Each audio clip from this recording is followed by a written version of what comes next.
before I start with the review of Bumboo, let me tell you a couple of differences between theatre and the silver screen, besides the obvious of course. Unlike in cinema where even a small frown or smile is easily noticeable, theatre acting needs to be loud so that the actors' expressions are clearly visible to the audience seated at a distance. The concept of a narrator popping up on the screen to explain the flow is extinct in cinema, though still prevalent in theatres.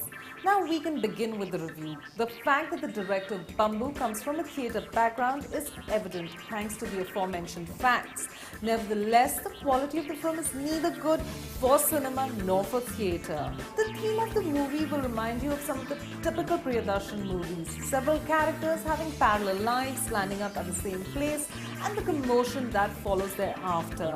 But Priyan at least manages to make his audiences laugh. Bumboo, on the other hand, is simply irritating. The basic storyline has three branches. The first branch deals with the down-on-his-luck photographer Suresh Sudhakar, aka Susu, played by Kevin Dave, and his wife Pinky Mandy Thakkar. Frustrated with her marriage, Pinky goes to the psychiatrist Dr. D'Souza, played by Sumit Kaul, who convinces her to leave Suresh. Of course, the hidden motive behind this advice is so that D'Souza himself can marry Pinky. Second branch shows an international hitman, Mangal Singh, Sharat Saxena, who has been given the task to eliminate a scamster, Manu Gupta, played by Sudhir Pandey. The third sub-story revolves around Manu Gupta and his absurd activities. Who is the narrator then? Well, it's a waiter, Vincent, played by Sanjay Mishra, and this forms the first flaw of the film.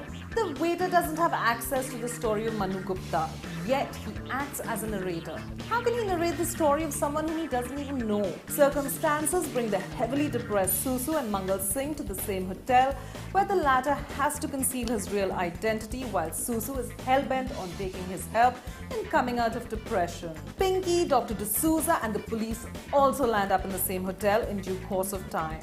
Now, while Mangal is waiting for Manu Gupta, the others are determined to make him a good soul at any cost. The acting is appalling. Sharat Saxena, though a good actor, doesn't suit the character. In fact, he seemed to be acting with absolutely no interest. The other important characters are better ignored. No character is clearly defined. Whether they are the comic factor of the film or the sinister ones wasn't comprehensible. The dialogues and screenplay takes the film a notch lower. Either the characters are asked to speak loudly or they just don't realize the jarring effect it creates. Too much dialogue leaves the audience confused. The editing isn't smooth and also doesn't conceal the continuity jerks. Cinematography is average. The good thing about Bumboo is its climax. You can certainly laugh towards the end. The message of the film fails to reach the spectator because the narrator Sanjay Mishra gives a really long speech before coming to the crux of the matter. Bumboo is a film made with good intentions, but somehow the makers couldn't transform the original idea onto celluloid. Had the screenplay been crisp and the dialogues and dialogue delivery better, the film could have been pleasurable to watch. But as per the current status, watch the film only for a few smirks here and there. FOI gives this movie 1 star.